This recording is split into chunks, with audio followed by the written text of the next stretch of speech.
শেখ, আমাদের দেশসহ অনেক জায়গাতে দেখা যায় জাদুগ্রস্ত ও জিনের অনিষ্ট থেকে শেফা পাওয়ার জন্য হিজামা ট্রিটমেন্ট করিয়ে থাকেন। আমার প্রশ্ন হচ্ছে, এভাবে কি এরকম নিয়তে হিজামা করা যায় আছে কিনা? দেখুন, প্রথমত হিজামার জন্য জাদু এবং জিনের জন্য হেজামা এটা আমি কখনো পাইনি কোথাও।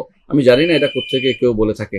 কখনো হিজামা ও হেজামা ট্রিটমেন্ট কখনো জাদুর জন্য বা যেটা আপনি জিনের অনুষ্ঠানের জন্য এটা কিন্তু খুব বেশি ইফেক্টিভ হবে, এটা আমার কাছে কোনো দলিল নেই, এবং এটা আমি মনে করি না যে এটা একটা গুরুত্বপূর্ণ, এটা করা যেতে পারে।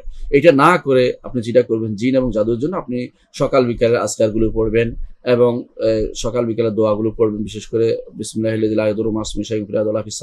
আলিম সকালে পড়বেন, বিকালে বিকেলে পড়বেন আউযু বিকালিমাতিল্লাহি তাম্মাতি মিন শাররি মা খালাক, এটা পড়বেন। এটাই যথেষ্ট আপনার জন্য। হিজামা ট্রিটমেন্ট এগুলোর জন্য না। হিজামা ট্রিটমেন্ট হচ্ছে মানুষের সাধারণ রোগের জন্য। অনেকে যারা বিভিন্ন জায়গাতে রুকিয়া সারাইয়া করতে পারে, কিন্তু হিজামা নয়।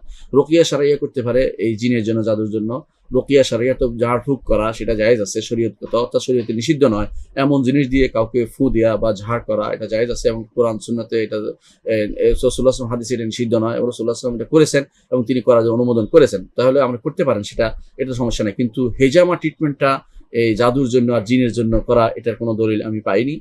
আমি জানি না, আমার মনে হয় না এটা কোনো এর দ্বারা ইফেক্টিভ কোনো কাজ দিবে। এটা থেকে দূরে থাকার জন্য আপনাদেরকে অনুরোধ জানাবো।